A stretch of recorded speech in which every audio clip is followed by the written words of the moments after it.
স্বাবলম্বিতা অর্জনের আগে স্টুডেন্ট লাইফে বিয়ে করা ঠিক হবে কিনা। 18 ঠিক একদিন আগে সে হলো কি শিশু, আর একদিন পরে গিয়ে সে একদম পূর্ণবয়স্ক হয়ে গেল। এই একদিনের মধ্যে হঠাৎ কি ঘটে, এটা আমার একটা খুব জানার ইচ্ছা। তুমি আসো এক দলে, তুমি কাজ করতেছো আরেক দলের মতো, এটা একটা সংঘাতের জায়গা। তোমার ইন্টারনালি, তোমার ডিএনএ এর ভিতরে, তোমার জেনেটিক্সের ভিতরে হয়তো ইস্টার্ন ভ্যালুজ ঢুকে বসে আছে। ছোটবেলা থেকে ইস্টার্ন ভ্যালুজের অনেক কিছু তোমাকে শোনানো হয়েছে, আর এখন তুমি বুঝে বা না বুঝে তুমি ওয়েস্টার্ন ভ্যালুজের দ্বারা প্রভাবিত হয়ে ডিসিশন নিচ্ছ। তোমাকে আগে আসলে ডিটারমাইন করতে হবে তোমার প্রায়োরিটি কি, তোমার সেট অফ ভ্যালুজ কি। তোমার সেট অফ ভ্যালুজ নিয়ে অ্যাকচুয়ালি তোমার চিন্তাই নাই, যে কারণে তুমি আজকে কনফিউজড। প্রত্যেকটা ডিসিশনে তুমি কনফিউজ, ডিসিশন নেওয়ার পর যদি সাকসেস আসে তারপরেও তুমি কনফিউজ থাকবা। আমাদের এই শুধু বিয়ে না, মানে আমাদের এখানে যে এই ক্যারিয়ার রিলেটেডও যে প্রশ্নগুলা, অথবা এই একটা বড় অংশ প্রশ্নেরই উত্তর দেওয়ার ক্ষেত্রে যখন তোমরা জিজ্ঞেস করো যে ভাই এটা কি ঠিক না এটা কি ভুল, এই প্রশ্নের উত্তর দেওয়াটা একটু রিস্কি। কারণ তুমি কোন ফ্রেমওয়ার্কের মধ্যে অ্যান্সারটা চাচ্ছ, এটা একটা ইম্পর্টেন্ট বিষয়। যেমন ধরো, মানে ফ্রেমওয়ার্ক বলতে কি বুঝাইছি, যেমন ধরো কেউ একজন আখিরাত বিশ্বাসী করে না, সে আমারে বললো এখন যে ভাই তাইলে এটা কি ভালো হইলো না খারাপ হইলো, বা এটা তাহলে কি করা উচিত। তাহলে তার জন্য যে অ্যান্সারটা প্রযোজ্য ভার্সেস একজন আখিরাত বিলিভ করে, তার জন্য তো সেম অ্যান্সার প্রযোজ্য না। তার জন্য সঠিক ব্যাঠিক একই মানদণ্ডে নির্ধারিত হবে না। তো এটা একটা বিষয়।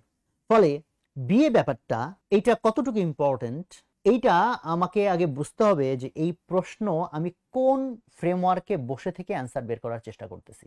এই কথার মানে কি দাঁড়াইলো? মানে দাঁড়াইলো তুমি যদি সামগ্রিকভাবে দেখো আমাদের যেসব আইডিয়া নিয়ে সংঘাত, যেমন তোমার কথা বিয়ের বয়স কত হওয়া উচিত, বা আইনগতভাবে যেমন বাংলাদেশে বোধ হয় 18 বছর আগে বিয়ে করা আইনত অবৈধ, আমি যতদূর জানি। আমার জানা ভুল হতে পারে, বাট আমার একটা ইন্টারেস্টিং কোয়েশ্চেন, এটার আনসার আমি জানি না, তোমরা কেউ জানলে আমার জানাই হতো যে এই যে 18 কেমনে নির্ধারিত হচ্ছে, এটা নিয়ে অবশ্যই অনেক ঘাটি নেই, আমার মাথায় প্রশ্নটা অনেকদিন ধরে আছে মাথায়, যে এই যে গ্লোবালি 18কে একদম সেটেল করা হয়েছে, যে 18 ঠিক একদিন আগে সে হলো কি শিশু, আর একদিন পরে গিয়ে সে একদম পূর্ণবয়স্ক হয়ে গেল। এই একদিনের মধ্যে হঠাৎ কি ঘটে, এটা আমার একটা খুব জানার ইচ্ছা, যে হঠাৎ ওই 18 বছরের ওই দিনটাতে কি ঘটে, যে আগের দিনই সে শিশু, পরের দিনে একেবারে সে সাবালক হয়ে যায়। তো এটা কেমনি নির্ধারিত হয়েছে আমি জানি না, এটা আমার নিজের একটু ঘাটতে হবে, বাট আমার এটা জানার ইচ্ছা। তো যাই হোক, যেটাই হোক, তো এখন আমরা এই উচিত নার যে বিষয়গুলা, বা কি করা উচিত নার বিষয়গুলাতে আমরা গ্লোবালি বড় ধরনের সংঘাত যেটা দেখি, সেটাকে বলা যেতে পারে eastern value versus western values. এটা একটা বড় সংঘাতের জায়গা। এটাকে তুমি চাইলে ইসলাম ভার্সেস লিবারালিজম বা সেকুলারিজম এটাও বলতে পারো এভাবেও, বা ধর্ম ভার্সেস সেকুলারিজম বা লিবারালিজম, এই এই এই দৃষ্টিকোণ থেকে দেখতে পারো, বা ইস্ট ভার্সেস ওয়েস্ট এইভাবে দেখতে পারো। আমি জেনারেল ভাবে বরং ইস্ট ভার্সেস ওয়েস্ট এই হিসাবে বরং এই জিনিসটাকে যদি পোর্ট্রে করি, তাহলে হয়তো জিনিসটা একটু ক্যানভাসটা একটু বড় হবে। আমাদের ইস্টার্ন যে কান্ট্রিগুলা, ইস্টার্ন যে ফিলোসফিস গুলা দিয়ে এই কান্ট্রিগুলো এতদিন চলে আসছে, যেখানে আর তার বিপরীতে এখন বর্তমানে ওয়েস্ট যে সিভিলাইজেশনটা ক্রিয়েট করছে, এবং যে ওয়েস্টের যে সিভিলাইজেশনের যে আইডিয়া, যেটা তারা এখন সারা দুনিয়ার মধ্যে কাইন্ড অফ ইয়ে করে দিচ্ছে, রাজত্ব বিস্তার করতেছে সবার উপর, এটা কাইন্ড অফ চাপাই দিচ্ছে তাদের মতো করে চিন্তা করার জন্য। এই সংঘাতের জায়গাগুলা কিন্তু একটু প্রকট। তো এই সংঘাতের জায়গাতে এই যে বিয়ের প্রশ্নতে আমি কেন ইস্ট ওয়েস্টের ধারণাতে আসলাম, কারণ দেখো তুমি যদি মনে করো যে ব্যক্তি আমি হইলাম সবচেয়ে ইম্পর্টেন্ট জিনিস, সবচেয়ে ইম্পর্টেন্ট এলিমেন্ট, আমার ব্যক্তি স্বাধীনতা এইটা হইলো সবচেয়ে দামি জিনিস, ভার্সেস আরেকজন যদি মনে করে যে না ব্যক্তি আমি দামি ঠিক আছে, বাট আমি তার চেয়ে ইম্পর্টেন্ট হলো কমিউনিটি, সংগঠন বা ফ্যামিলি, মানে সোজা কথা যে মানে সমষ্টিগতভাবে যে ইউনিটটা, এইটা হলো সবচেয়ে দামি। এখন এই যে দুইটা আইডিয়া, যে একটা বলতেছে যে ফ্যামিলি বা কমিউনিটি সবচেয়ে দামি, তার জন্য প্রয়োজনে ব্যক্তিকে নিজেকে স্যাক্রিফাইস করতে হলে করবে, আর আরেকটা হচ্ছে ব্যক্তি আমি সবচেয়ে দামি, আমার যেটা দরকার ভাল লাগে এটা হলো সবচেয়ে দামি, তার জন্য কার কি হলো না হলো, ফ্যামিলি কমিউনিটি ধ্বংস হয়ে গেল, আই ডোন্ট কেয়ার। এই দুইটা আইডিয়ার যে সংঘাত, সবার আগে তোমাকে এই সংঘাতটা সম্পর্কে অ্যাওয়্যার হইতে হবে এবং একটা পক্ষ অবলম্বন করতে হবে। তা না হলে তোমার জন্য সারা জীবনই এটা একটা সমস্যার কারণ হবে, যে ভাই এটা ভালো না এটা ভালো। কারণ তুমি কোন কমিউনিটিতে আসো, কোন তত্ত্বে তুমি আসলে বিলিভ করো, তুমি এটা জানোই না। অ্যান্ড ফলে তোমার আসলে কি করণীয়, ফলে এই যে আমাদের এত কন্টিনিউয়াস ফ্রাস্ট্রেশন, এখন ফ্রাস্ট্রেশনের তো অনেক কারণ, বাট অন্যতম একটা কারণ কিন্তু আমার এটা মনে হয় যে তুমি আসো এক দলে, তুমি কাজ করতেছো আরেক দলের মতো, এটা একটা সংঘাতের জায়গা। তোমার ইন্টারনালি, তোমার ডিএনএ এর ভিতরে, তোমার জেনেটিক্স এর ভিতরে হয়তো ইস্টার্ন ভ্যালুজ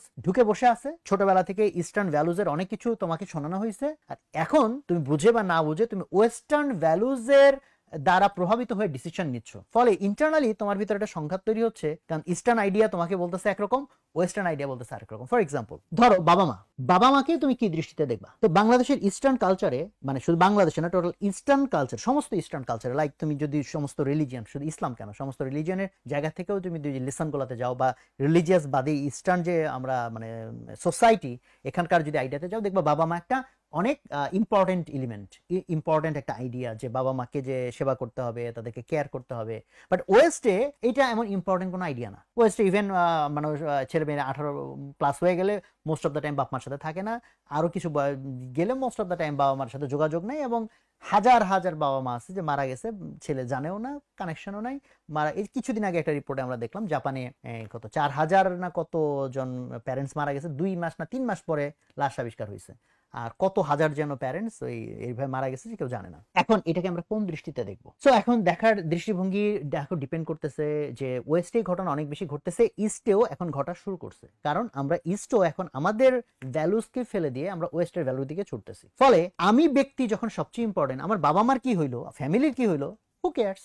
বাট তুমি ইস্টের এই সোসাইটিতে বড়ার কারণে ছোটবেলা থেকে আবার শুনছো যে না ভাই বাবা অনেক দামি, বাবা মার খেদমত করতে হবে, বাবা মার জন্য আমাদের অনেক স্যাক্রিফাইস করা উচিত। তাইলে দেখো তুমি এইটা শুনে বড় হয়েছো, হোয়ারএজ ওয়েস্টের প্রচারণার কারণে তোমার আবার ক্যারিয়ারের প্রতি যে ঝোঁক এবং ব্যক্তিকেন্দ্রিকতার যে ঝোঁক, সেটা আবার অনেক প্রবল হওয়ার কারণে তুমি ফলে বাবা মাকে ছেড়ে বিদেশ পড়তেও গেছো। আমি কিন্তু ভালো খারাপ বলতেছি না, আমি জাস্ট সিচুয়েশন বলতেছি।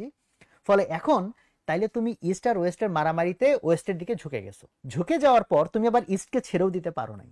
ফলে তোমার মধ্যে আবার দ্বন্দ্ব কাজ করতেছে, বাপ মারে ফেলায় আসলাম, ইভেন বাপ মা মারা গেল, বাপ মা মারা যাওয়ার ফলে এটা তো এখন নর্মাল হয়ে গেছে। লাস্ট উইকেও যতগুলো মৃত্যুর খবর শুনলাম বোধহয় লাস্ট 1 মাসে, তার মধ্যে যে যাদের ছেলে মেয়ে বিদেশ থাকে, মেজরিটি কেসে এখন দেখলাম ছেলে মেয়ে আসতে পারে নাই বাবার করার জন্য, বাবা বা মায়ের মৃত্যুতে তারা আসতে পারে নাই, সময় পায় নাই, হোয়াট এভার কিছু একটা কিছু।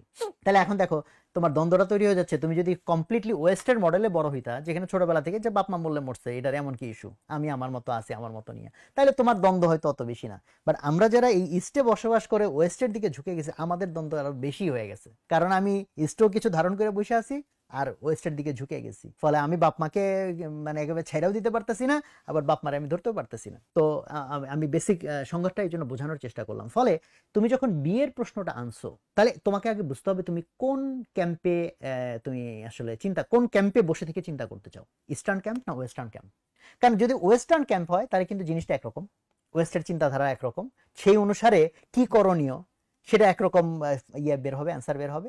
আর যদি তুমি ইস্টের ক্যাম্পে থাকো, তাহলে কিন্তু ধরো এই ক্যাম্পের অনুসারে যদি তুমি চিন্তা করো, তাহলে কিন্তু সেম অ্যান্সার বের হবে না। বলে এখন যদি তুমি আমার অ্যান্সার দিতে বলো, তাহলে আমার আগে জানতে হবে তোমার সম্পর্কে, যে তুমি এখন কোনটাকে প্রাধান্য দাও, তোমার ভ্যালুজ কোনটা, তোমার প্রাধান্য কোনটা, তাহলে সেটার উপর বেস করে তখন আমাকে অ্যান্সার দিতে হবে। কাজে এগুলোর কিন্তু কোনো রাইট রং অ্যান্সারই নাই আসলে। কারণ এই অ্যান্সার অন্য সময়ে হয়তো আমি আরো ছোটভাবে হয়তো বলে দিলাম যে হ্যাঁ ঠিক আছে, তুমি অন্তত নিজের সক্ষমতা অর্জন করো, নিজের টাকা পয়সা কামাও বা হোয়াটএভার, তারপর বিয়ে করো বা কিছু কিছু হয়তো আমি কিছু একটা বললাম। আসলে ওই বলাগুলা কোনো ভ্যালিড কোনো না, অ্যান্সার না। ভ্যালিড অ্যান্সারের জন্য তোমাকে আগে আসলে ডিটারমাইন করতে হবে তোমার প্রায়োরিটি কি, তোমার সেট অফ ভ্যালুজ কি। তোমার সেট অফ ভ্যালুজ নিয়ে অ্যাকচুয়ালি তোমার চিন্তাই নাই, যে কারণে তুমি আজকে কনফিউজড। প্রত্যেকটা ডিসিশনে তুমি কনফিউজ, ডিসিশন নেওয়ার পর যদি সাকসেস আসে তারপরেও তুমি কনফিউজ থাকবা, বিকজ তুমি আসলে কোথায় বিলং করো তোমার কোনো আইডিয়া নাই। তো এখন তাহলে তুমি যদি ওয়েস্টের আইডিয়াতে যাও, তাহলে ওয়েস্টের আইডিয়াতে তো তোমার যেমন ধরো তোমার ধর্ম এখানে ইম্পর্টেন্ট কোনো কিছু না, তাইলে ইভেন বিয়ের সাথে চিন্তা ভাবনা করারই দরকার কি?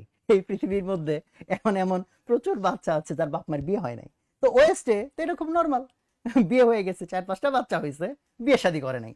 কারণ ওয়েস্টে বিয়ে শাদী করা খুবই জটিল, বিকজ ওখানে বিয়ে অনেক জটিল। ডিভোর্স হইলে একটা ছেলের সম্পত্তির 50% বউরে দিয়ে দিতে হয়। তো এই রিস্কে কে বিয়ে করবে? বিয়ে ছাড়াই যদি চলা যায় সমস্যা কি? কারণ যখন তুমি ধর্মের বিধিবিধানকে মনে করতেছো এটা পালনীয় কিছু না, তাহলে তুমি তোমার মতো বিধিবিধান বানাই নিবা। তো বা রাষ্ট্র কিছু বিধিবিধান হয়তো বানাই দিবে, সেটাকেই তুমি হয়তো আলটিমেট বিধিবিধান মনে করবা, বা তোমার নিজের যে বিধিবিধান সেটা দ্বারা তুমি চলবা। ফলে এটা যদি তোমার ধ্যান ধারণার হয়, মানদণ্ড হয়, ওয়েস্ট তোমার মানদণ্ড হয়, তাইলে তো ভাই বিয়ে নিয়েই বা তো আমার প্রশ্ন করার দরকারটা কি? চলো না ভাই, যেমনি পারো চলো।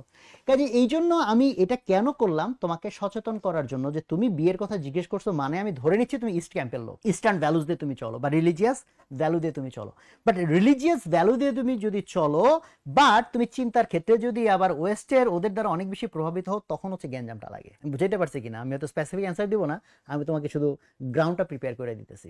ফলে এখন রিলিজিয়ন যদি এটাকেই তুমি মানদণ্ড মানতে চাও, তাহলে তোমার অ্যান্সার কিন্তু একরকম হবে, তখন তোমার প্রায়োরিটি একরকম হবে। এবং তোমার সাথে সাথে তোমার বাবা মা, তারপর তুমি হবু শ্বশুর শাশুড়ি, ওনারা কোন ক্যাম্পের লোক, তো সংঘাত এখন বহুমাত্রিক। এখন ধরা যাক তুমি ইস্ট ক্যাম্পের লোক, তোমার বাপ মা বা তোমার শ্বশুর শাশুড়ি ওয়েস্ট ক্যাম্পের লোক, তাহলে গিয়ে গন্ডগোল লেগে যাবে। এই জন্য এই ক্লারিটিটা খুব ইম্পর্টেন্ট। সো ক্লারিটির জায়গা থেকে যখন তুমি আসবা, তোমার ক্যাম্প সিলেকশন যদি রাইট না হয় তো তুমি প্যাচে পড়বাই। আর ক্যাম্প সিলেকশন যদি তোমার রাইট হয়, তাহলে ওই ক্যাম্পের সাথে অ্যালাইন করে তুমি ডিসিশন নিবা। অ্যাবসলিউটলি থিওরিটিক্যালি যদি আমি যাই, তুমি যখন বিয়ে করতেছো তখন কিন্তু যে স্ত্রীর ভরণ পোষণের দায়িত্ব নেওয়াটা, এটা কিন্তু একটা অঙ্গীকার, যে অঙ্গীকারের মধ্যে তুমি ঢুকতেছো। এখন হইতে পারে যে সেই ভরণ পোষণ আমি বাবা মা থেকে জোগাড় করে দিলেও তো হয়, বাট আমি বলছি যেহেতু বাস্তবতা, যে আমরা ইস্ট ক্যাম্পের লোকও যারা নিজেদেরকে মনে করি, বাট আমাদের চিন্তা চেতনা এখন অনেক বেশি ওয়েস্টার্ন হয়ে গেছে। ফলে সেই বাস্তবতা নিরিখে যদি তুমি চিন্তা করো, তাহলে কিন্তু এটা একটা প্রবলেমেটিক সিদ্ধান্ত হইতে পারে যে তোমার স্বাবলম্বিতা নাই। বাট যদি হয় যে না, তুমি, তোমার বাবা মা, তোমার হবু ওয়াইফ, তোমার হবু শ্বশুর শাশুড়ি সবাই এত বেশি ইস্টার্ন ভ্যালুস দ্বারা তাড়িত যে তাদের কাছে ওয়েস্টের ওই সব প্যারামিটার, ছেলের কত গাড়ি আছে, বাড়ি আছে, এস্টাবলিশমেন্ট আছে, এটা ইম্পর্টেন্ট না, তাহলে খুব সিম্পল, ইজি। তোমার বিয়ের জন্য বায়োলজিক্যালি ইউ আর রেডি, এবং রাষ্ট্রের আইন যেহেতু মানতে হয়, তো রাষ্ট্রের আইনেও তোমার বয়স যদি হয়ে থাকে তো তুমি বিয়ে করে ফেলবা। বাট যদি হয় প্যাচের মধ্যে আসো, সব মিলে মিশে ভেজাল অবস্থা, তাহলে এটা ডিফিকাল্ট। এটার অ্যান্সার অ্যাকচুয়ালি আমি কেমনে দেবো, এটা অ্যাকচুয়ালি তোমারই অ্যান্সার বাইর করতে হবে। বাট আমি এতগুলো কথা বলছি আর আসল জায়গায় এসে অ্যান্সার ঠিক মতো দিলাম না, তার কারণ হচ্ছে আমার মূল পয়েন্ট হচ্ছে তোমার ক্লারিটি দরকার চিন্তার মধ্যে। চিন্তার ক্লারিটি ছাড়া, এবং হচ্ছে তুমি যদি চিন্তার গভীরে না যে পুরো জিনিসটা না বুঝো, তাহলে তুমি অ্যাকচুয়ালি যে ডিসিশন নিবে এটার মধ্যে প্যাচ লেগে যাবে।